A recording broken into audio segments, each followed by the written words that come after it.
السلام علیکم ورحمۃ اللہ تعالی وبرکاتہ۔ الحمد للہ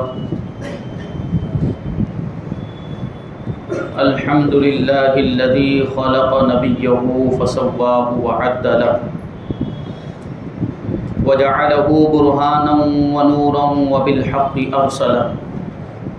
وعلى سائر الخلق شرفه وفضله والصلاة والسلام عليه وعلى آله وصحبه وعلى كل من عظمه وبجله أما بعد فأعوذ بالله من الشيطان الرجيم بسم الله الرحمن الرحيم قد جاءكم برهان من ربكم وأنزلنا إليكم نورا مبينا صدق الله مولانا العظيم وصدق رسوله النبي الأمين المتين الكريم ونحن على ذلك لمن الشاهدين والشاكرين والذاكرين والحامدين والحمد للہ رب العالمین۔ آئیے ہم اور آپ سب سے پہلے حضور سرور کائنات، فخر موجودات، باعث تخلیق کائنات، احمد مجتبی محمد مصطفیٰ صلی اللہ علیہ وسلم کی بارگاہ بے کس پناہ میں جھوم جھوم کر درود و سلام کا نذرانہ عقیدت پیش کریں اور پڑھیں اللہم صلی علی سیدنا و مولانا محمد معدن الجود والکرم وآلہ الکرام وابنہ الکریم وبارک وسلم صلاۃ و سلاما علیک یا رسول اللہ صلی اللہ تعالی علیہ وسلم۔ عزیزان ملت اسلامیہ، آج انشاءاللہ تبارک و تعالی حضور اقدس صلی اللہ علیہ وسلم کے معجزات کے بارے میں گفتگو ہوگی۔ حضور پاک صلی اللہ علیہ وسلم کو اللہ تبارک و تعالی نے سراپا معجزہ بنا کر دنیا میں بھیجا۔ سب سے پہلے تو جانیں کہ معجزہ کسے کہا جاتا ہے۔ معجزہ عقل کو عاجز کر دینے والی خلاف عادت وہ چیز جو نبی کی نبوت کی دلیل ہوا کرتی، جیسے چاند کو دو ٹکڑے کر دینا، سورج کو پھیر دینا، مردوں کو زندہ کر دینا، بیماروں کو شفا دے دینا بغیر دوا کے، یہ سب معجزات ہوتے ہیں۔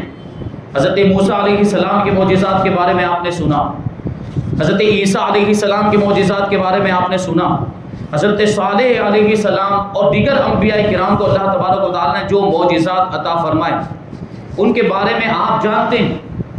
کہ یہ معجزات جو ہوتے ہیں یہ عقل کو عاجز کرنے والے ہوتے ہیں، یعنی عام طور پر ایسی باتیں نہیں ہوتی، یہ خلاف عادت وہ چیزیں ہوتی ہیں جو نبی کی نبوت کی دلیل ہوا کرتی۔ اللہ تبارک و تعالیٰ قرآن مجید میں ہمارے آقا حضور رحمت عالم صلی اللہ علیہ وسلم کے تعلق سے ارشاد فرماتا ہے قد جاءکم برہان یا ایھا الناس قد جاءکم برہان من ربکم وانزلنا الیکم نورا مبینا، اے لوگو تحقیق کہ تمہارے پاس تمہارے رب کی جانب سے دلیل آئی اور روشن نور آیا۔ علماء کرام کا بلکہ پوری امت کا اس پر اجماع ہے،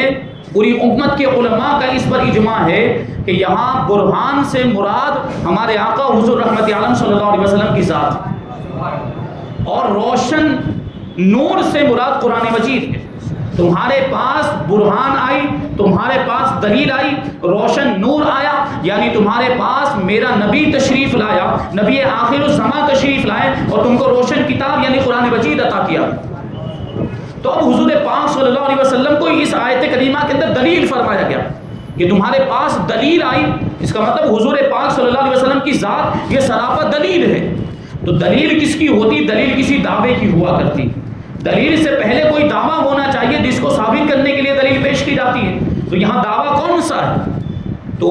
اللہ تبارک و تعالیٰ قرآن مجید کے اندر ارشاد فرماتا ہے کہ قد جاءکم برہان، تمہارے پاس دلیل آئی، تو اس کا دعویٰ نبی پاک صلی اللہ علیہ وسلم دنیا میں جب تشریف لائے، آپ کو اعلان نبوت فرمانے کا حکم ہوا، تو نبی پاک صلی اللہ علیہ وسلم نے یہ اعلان کیا لوگوں کے درمیان کہ اے لوگوں، میں اللہ کا رسول ہوں، محمد صلی اللہ علیہ وسلم اللہ کے رسول ہیں۔ یہی وہ دعویٰ ہے جس کی دلیل کا ارشاد اس آیت کریمہ کے اندر فرمایا جا رہا ہے۔ تو یہ دعویٰ ہے، اور ہر دعوے کے لیے کوئی دلیل ضروری ہوتی ہے، تو محمد الرسول اللہ ایک دعویٰ ہوا، تو اس کے لیے بھی دلیل کی ضرورت ہے۔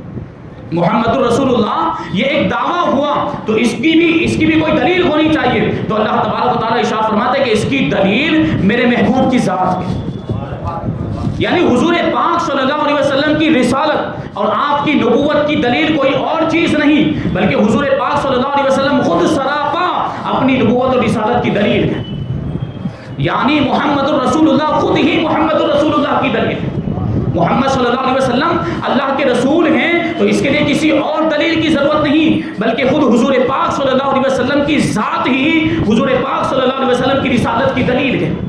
وہ کہاوت کہی جاتی فارسی کے اندر، آفتاب آمد دلیل آفتاب، یعنی سورج خود اپنے وجود کی دلیل ہوا کرتا ہے۔ اسی طریقے سے رسول پاک صلی اللہ علیہ وسلم کی ذات بابرکات خود اپنی رسالت کی دلیل ہے، اور خود وہ حضور پاک صلی اللہ علیہ وسلم کی ذات آپ کا سراپا آپ کی نبوت کی دلیل ہے۔ جس طریقے سے جب سورج نکلا ہوا ہو، جب سورج طلوع ہوا ہو، تو اس کے لیے کسی دلیل کی ضرورت نہیں ہوتی، بلکہ اس وقت کوئی دلیل بھی نہیں مانگتا کہ سورج نکلا ہوا ہے، اس کی دلیل کیا ہے۔ اگر ایسے وقت میں کوئی دلیل مانگے تو اسے بے وقوف کہا جائے گا، اسے جاہل کہا جائے گا کہ سورج نکلا ہوا، یہ خود نکلنا ہی اس کی دلیل ہے، یعنی سورج کے اوپر سورج نکلا ہوا ہے، سورج کے وجود پر خود سورج ہی دلیل ہوا کرتا ہے۔ بالکل اسی طریقے سے ہمارے آقا حضور رحمت عالم صلی اللہ علیہ وسلم اللہ کے نبی ہیں، اللہ کے رسول ہیں، تو اس بات کی دلیل خود حضور پاک صلی اللہ علیہ وسلم کی ذات ہی ہے۔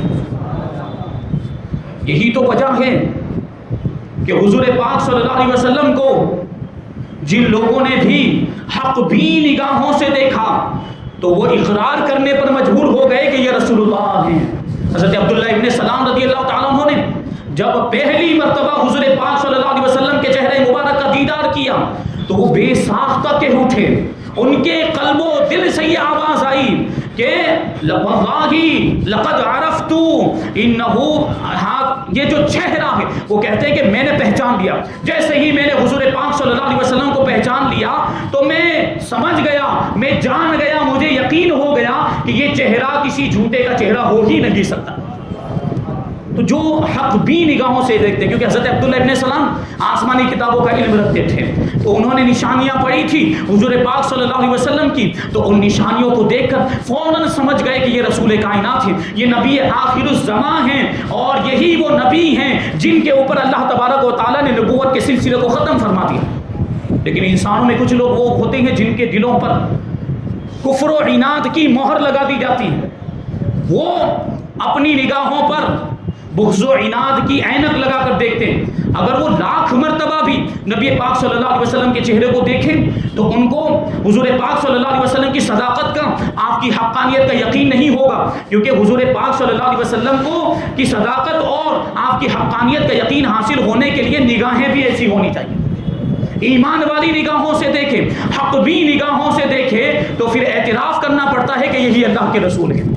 تو منافقین حضور کے زمانے میں موجود، کفار بھی موجود، انہوں نے کئی مرتبہ بلکہ 40 سال تک کفار قریش نے حضور پاک صلی اللہ علیہ وسلم کو دیکھا، لیکن اس کے باوجود اعتراف نہیں کیا، کیونکہ ان کے دلوں پر مہر لگ چکی تھی، اور وہ اپنی آنکھوں پر یہ کفر کی پٹیاں لگا کر حضور پاک صلی اللہ علیہ وسلم کو دیکھتے تھے، تو کیسے یقین حاصل ہوتا صداقت کا اور آپ کی حقانیت کا، کیسے ان کو اعتراف ہوتا۔ دیکھیے حضرت عبداللہ ابن سلام نے دیکھا، حضرت فاروق اعظم نے دیکھا، حضرت ابوبکر صدیق نے دیکھا، عثمان غنی نے دیکھا، اور مولا کائنات نے دیکھا، دیگر صحابہ کرام نے دیکھا، انہوں نے حق بھی نگاہوں سے دیکھا، اللہ تبارک و تعالیٰ کی ہدایت ان کے شامل حال ہوئی، سب کلمہ پڑھ کے مسلمان ہو گئے۔ یہ شان ہے ہمارے آقا کی، اور اللہ تبارک و تعالیٰ نے آپ کو سراپا معجزہ بنا کر بھیجا۔ آپ کی ہر ایک ادا، آپ کا ہر ایک جسم مبارک کا ایک ایک رونگٹا اور آپ کے بدن مبارک کا ایک ایک بال یہ معجزہ۔ انبیاء کرام کو اللہ تبارک و تعالیٰ نے معجزات عطا فرمائے، اور یہ معجزات ان کی نبوت کی دلیل کے طور پر نبوت کے ثبوت کی دلیل کے طور پر انبیاء کرام کو عطا فرمائے، جن دلیلوں کے ذریعے، جن معجزات کے ذریعے انبیاء کرام نے دنیا والوں کے سامنے، اپنی امتوں کے سامنے اپنی رسالت کو اور اپنی نبوت کو ثابت کیا۔ انبیاء کرام اور رسولان اعظام نے، اور انبیاء کرام اور رسولان اعظام کو وہ معجزات ملتے تھے جو ان کی ذات کے علاوہ ہوا کرتے تھے، ان کی ذات کے علاوہ یہ محیر العقول چیزیں ہوا کرتی تھی، وہ کمالات ہوا کرتے تھے جو خلاف عادت ہوتے تھے، جو ان کی نبوت کی دلیل اور ان کی رسالت کی دلیل ہوا کرتے تھے، جن کے ذریعے انبیاء کرام اور رسولان اعظام نے اپنی رسالت کو ثابت کیا، اپنی نبوت کو لوگوں کے سامنے ثابت کیا۔ لیکن جب رسول پاک صلی اللہ علیہ وسلم کو بھیجنے کی باری آئی، جب اللہ تبارک و تعالیٰ نے دنیا میں نبی کریم صلی اللہ علیہ وسلم کو بھیجا تو آپ کو سراپا معجزہ بنا کر بھیجا۔ حضرت موسیٰ علیہ السلام کے بارے میں اللہ تبارک و تعالیٰ نے ارشاد فرمایا کہ وَأَرْسَلْنَا مُوسَىٰ بِآيَاتِنَا، کہ ہم نے موسیٰ کو اپنی طرف سے عطا کی ہوئی نشانیوں کے ساتھ دنیا میں بھیجا،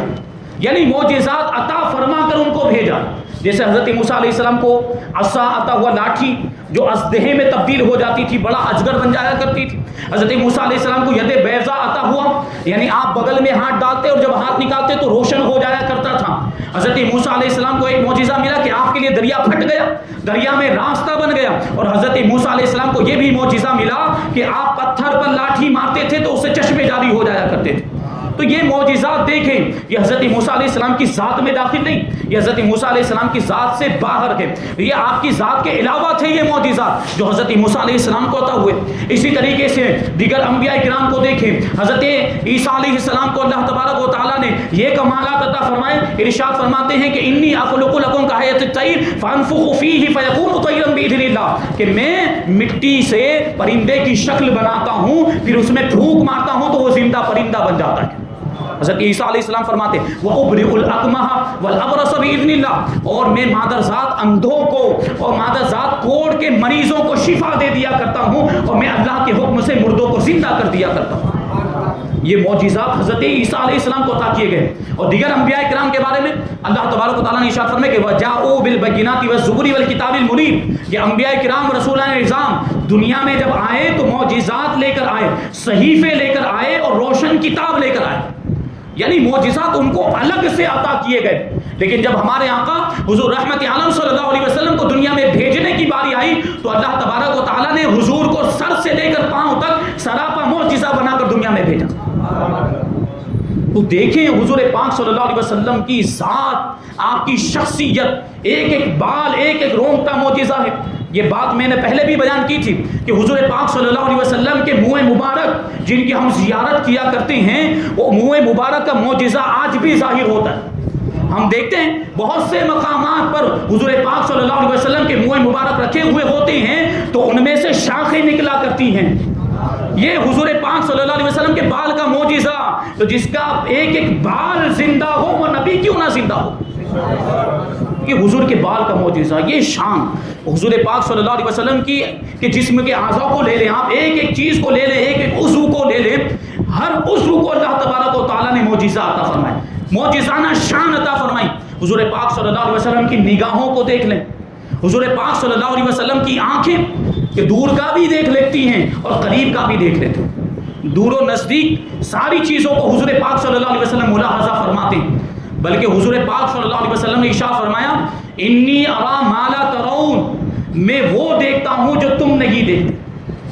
اور یہ حضور پاک صلی اللہ علیہ وسلم نے مطلق فرمایا، ساری دنیا والوں کو مخاطب کرتے ہوئے ارشاد فرمایا کہ میں وہ دیکھتا ہوں جو اے دنیا والوں تم نہیں دیکھتے۔ اب دنیا والوں میں تو سب آ گئے، دنیا والوں میں ساری مخلوقات آ گئی، اب دنیا والوں میں فرشتے بھی آ گئے، دنیا والوں میں ملک الموت بھی آ گئے، موت کے فرشتے حضرت اسرائیل علیہ السلام، ان کا معاملہ یہ ہے کہ وہ ہر جاندار کی معلومات رکھتے ہیں۔ حضرت ملک الموت کا معاملہ یہ ہے کہ ان کے پاس ہر جاندار کی معلومات اور ہر جاندار کو ہر وقت دیکھتے رہتے ہیں کہ کس کی روح قبض کرنے کا کب حکم ہو جائے، جیسے ہی حکم ہوتا ہے وہ اس کے پاس پہنچ جاتے ہیں، وہ اس کا ایڈریس بھی جانتے ہیں، اس کی معلومات پوری، اس کا نام بھی جانتے ہیں، اس کے والد کا نام بھی جانتے ہیں، کہاں رہتا ہے، کس ملک میں رہتا ہے، کس جگہ پر رہتا ہے، کس علاقے میں رہتا ہے۔ حضرت ملک الموت کا علم دیکھیں اور ان کی نگاہ کا عالم دیکھیں کہ وہ پوری دنیا میں جتنے بھی جاندار ہیں سب کی ساری معلومات رکھتے ہیں اور سب کو بیک وقت دیکھتے بھی رہتے ہیں۔ اور حضرت منکر نکیر، حضرات منکر نکیر کے بارے میں آپ نے سنا، تو حضرات منکر نکیر بھی سارے مردوں پر نظر رکھتے ہیں. جو بھی قبر میں مرنے کے بعد جاتے ہیں ان کو دفن کیا جاتا ہے, ان کی ساری معلومات منکر نکیر کے پاس ہوتی ہے. ان کی نگاہیں دیکھ رہی ہوتی کہ کون قبر میں آیا, فوراً وہ قبر میں پہنچ جاتے ہیں, سوال و جواب کے معاملات ہوتے ہیں. اسی طریقے سے حضرت میکائیل علیہ السلام کو اللہ تبارک و تعالیٰ نے لوگوں کو کی روزی پہنچانے کی ذمہ داری سونپی. حضرت میکائیل علیہ السلام لوگوں کو روزی پہنچاتے ہیں. اس کا مطلب ہے کہ سارے لوگوں کی روزیوں پر آپ کی نظر ہے, سارے لوگوں کی ساری مخلوقات کی روزیاں حضرت میکائیل علیہ السلام کی نگاہوں کے سامنے, ان کی نگاہ سب کی روزیوں کو دیکھتی. اور جب حکم ہوتا ہے کہ فلاں روزی فلاں بندے کو پہنچا دی جائے, فلاں مخلوق کو پہنچا دی جائے, تو حضرت میکائیل علیہ السلام حکم کی تعمیل کرتے ہوئے روزی تقسیم کیا کرتے ہیں اور روزی کو پہنچایا کرتے ہیں. اب آپ سوچیں, حضرت ملک الموت کی نگاہ کا یہ عالم, منکر نکیر کی نگاہوں کا یہ عالم ہے, اور حضرت میکائیل علیہ السلام کی نگاہوں کا یہ عالم. لیکن رسول اللہ صلی اللہ علیہ وسلم دوسری جانب یہ ارشاد فرماتے ہیں کہ اے دنیا کے نگاہ رکھنے والوں, تمہاری نگاہیں ہو سکتا ہے بہت زیادہ دیکھنے والی ہوں, میری نگاہوں کا عالم یہ ہے انی ارا ما لا ترونا, میں تو وہ دیکھ لیتا ہوں جو تم بھی نہیں دیکھتے. اللہ تبارک و تعالیٰ نے ایسی نگاہ عطا فرمائی. اسی وجہ سے تو ایک مرتبہ رسول اللہ صلی اللہ علیہ وسلم نے نماز سے فارغ ہونے کے بعد ارشاد فرمایا کہ واللہ انی لا اراکم من بعدی اقیموا رکوعکم وسجودکم, او کما قال علیہ السلام. حضور نے ارشاد فرمایا اقیموا رکوعکم وسجودکم واللہ انی لا اراکم من بعدی. حضور پاک صلی اللہ علیہ وسلم نے ارشاد فرمایا صحابہ کرام سے کہ اپنے رکوع اور سجدے کو درست کرو, کیونکہ میں تمہیں پیٹھ کے پیچھے سے بھی ملاحظہ فرماتا ہوں.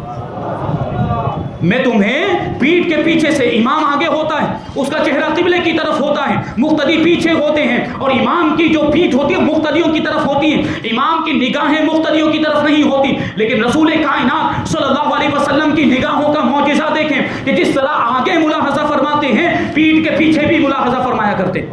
جبکہ پوری دنیا کا قانون کیا ہے؟ سائنسدانوں اور فلاسفہ کا اس بات پر اتفاق ہے کہ نگاہوں سے دیکھنے کے لیے کسی بھی چیز کا نگاہوں کے سامنے ہونا ضروری ہے. کوئی چیز جو نگاہوں کے سامنے نہ ہو وہ انسان کو نظر نہیں آتی. وہ دیگر مخلوقات جن کو اللہ تبارک و تعالیٰ نے قوت بینائی عطا فرمائی ہے, ان کے لیے بھی یہ لازم اور ضروری ہے کہ وہ چیز جس کو وہ دیکھنا چاہتے ہیں وہ نگاہوں کے سامنے ہو. جو چیز نگاہوں کے سامنے نہیں ہوتی, جو چیز پیٹھ کے پیچھے ہوتی ہے, وہ نظر نہیں آتی. لیکن یہ کسی اور کی نگاہ نہیں ہے, یہ رسول کائنات کی نگاہ ہے جو آگے بھی ویسے دیکھتی ہے اور پیچھے بھی اسی طرح دیکھا کرتی ہے. اور یہ تو رکوع و سجود ہے کہ اگر ہم نگاہ کر کے دیکھیں تو نظر آئے گی یہ چیزیں. ہم نمازی کو دیکھیں, کوئی نماز پڑھ رہا ہو تو اس کا رکوع ہمیں نظر آئے گا. اگر ہم نگاہوں کے سامنے کسی نمازی کو نماز پڑھتے ہوئے دیکھ رہے ہوں تو اس کے سجدے ہمیں نظر آئیں گے. لیکن دوسری روایت کے اندر دیکھیں, بخاری شریف کی روایت میں اللہ کے رسول صلی اللہ علیہ وسلم ارشاد فرماتے ہیں واللہ ما یخفى علی رکوعکم ولا خشوعکم, خدا کی قسم مجھ پر تمہارا رکوع پوشیدہ نہیں ہے اور تمہارا خشوع بھی پوشیدہ نہیں. کیا مطلب ہوا؟ رکوع تو نظر آنے والی چیز ہے, لیکن خشوع کا کیا مطلب ہوتا ہے؟ خشوع تو دل کی کیفیت کا نام ہے, عاجزی اور انکساری اور دل کا جو خوف ہوتا ہے, جس خوف کے ساتھ بندہ اللہ کی بارگاہ میں حاضر ہوتا ہے, اور جس خشوع اور خضوع کے ساتھ, عاجزی اور انکساری کے ساتھ بندہ اپنے رب کی عبادت کرتا ہے, رسول کائنات صلی اللہ علیہ وسلم اس خشوع و خضوع کو بھی ملاحظہ فرماتے ہیں.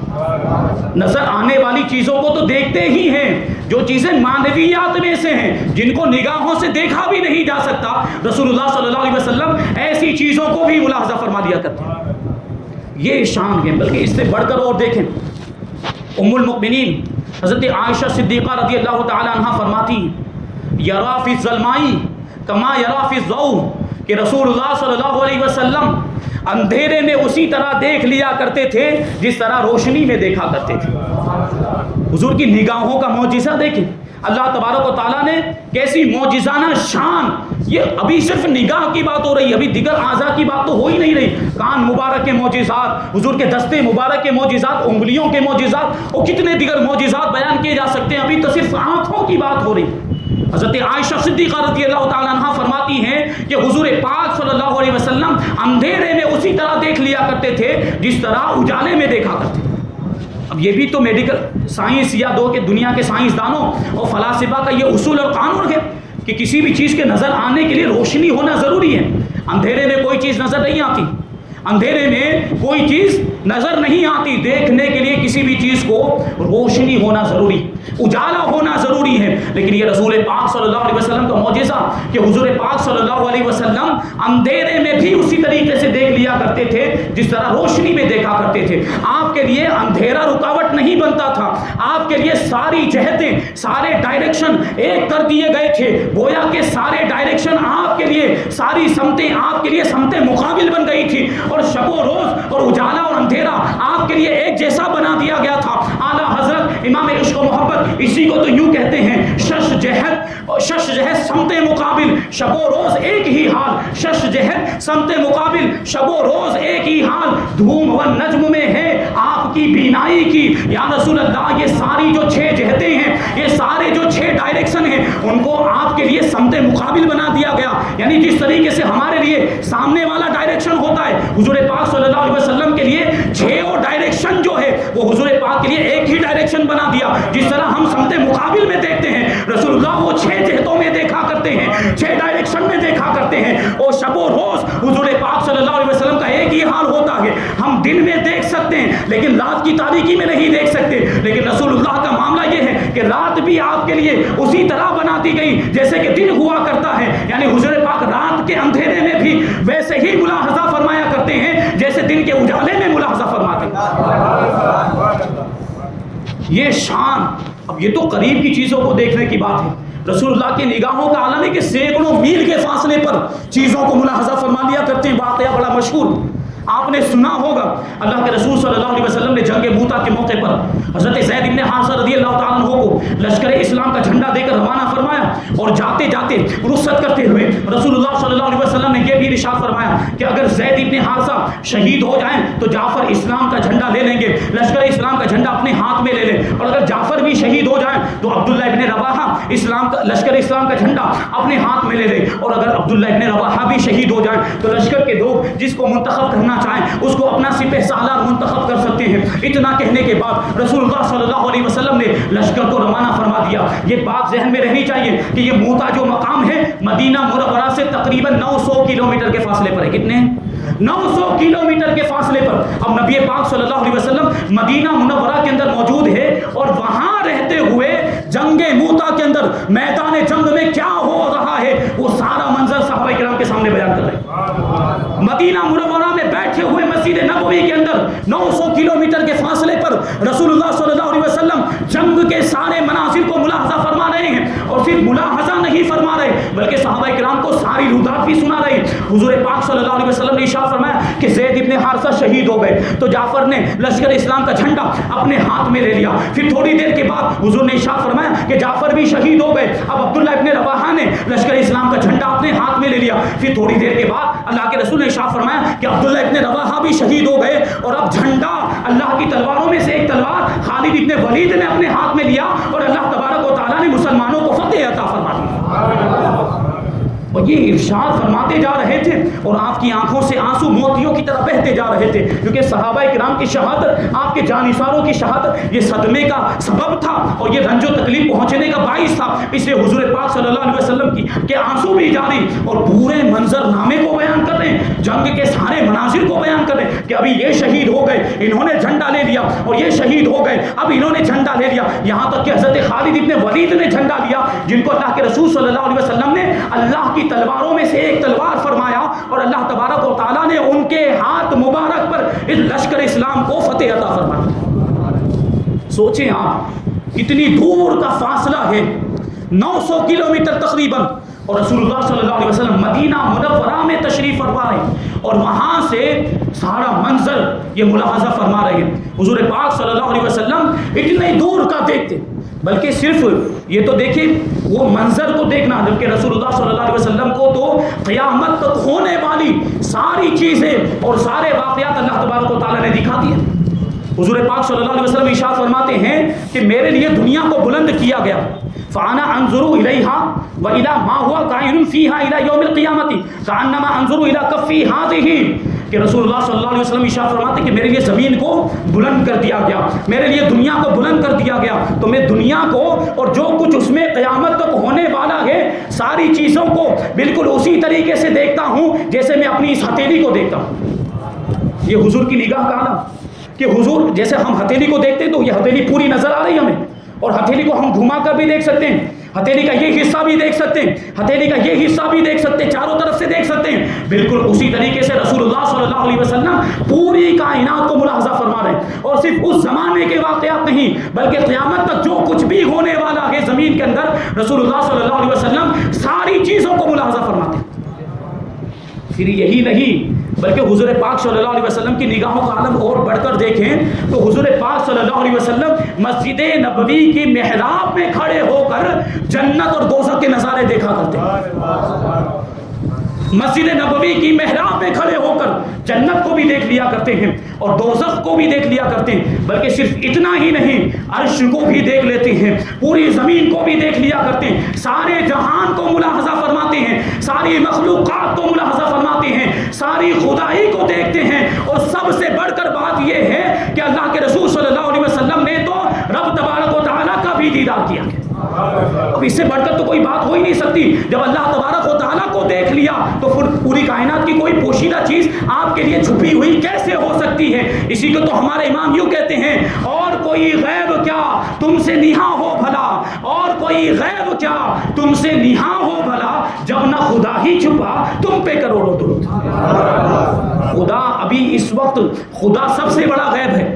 یعنی سب سے بڑی چھپی ہوئی چیز اللہ تبارک و تعالیٰ کی ذات ہے۔ دنیا کے اندر ظاہری نگاہ سے اللہ تبارک و تعالیٰ کا دیدار کرنا ناممکن اور محال ہے، لیکن حضور پاک صلی اللہ علیہ وسلم نے اللہ تبارک و تعالیٰ کا بھی دیدار کر لیا۔ جب اللہ تبارک و تعالیٰ حضور پر نہیں چھپا ہے اور حضور پر اللہ تبارک و تعالیٰ نے اپنی ذات کو ظاہر فرما دیا تو پھر کائنات کا کوئی اور غیب، کائنات کی کوئی اور چیز کیسے حضور کے لیے پوشیدہ ہو سکتی؟ یہ حضور پاک صلی اللہ علیہ وسلم کی نگاہ ہے۔ ابھی اور حضور پاک صلی اللہ علیہ وسلم کے کانوں کا ذکر کرنا باقی، حضور پاک صلی اللہ علیہ وسلم کے دست مبارک کا ذکر اور دیگر معجزات کا ذکر کرنا باقی ہے۔ انشاءاللہ تبارک و تعالیٰ اس کو آگے بیان کیا جائے گا۔ اللہ تبارک و تعالیٰ ہمارے دلوں میں حضور پاک صلی اللہ علیہ وسلم کی سچی پکی محبت عطا فرمائے، اور حضور پاک صلی اللہ علیہ وسلم کی محبت میں جینے اور حضور پاک صلی اللہ علیہ وسلم کی محبت میں اپنا سب کچھ قربان کرنے کی توفیق عطا فرمائے۔ ناموس رسالت کے تحفظ کے لیے ہمیں مستعد ہونے اور تیار ہونے کی توفیق عطا فرمائے۔ وما علینا الا البلاغ۔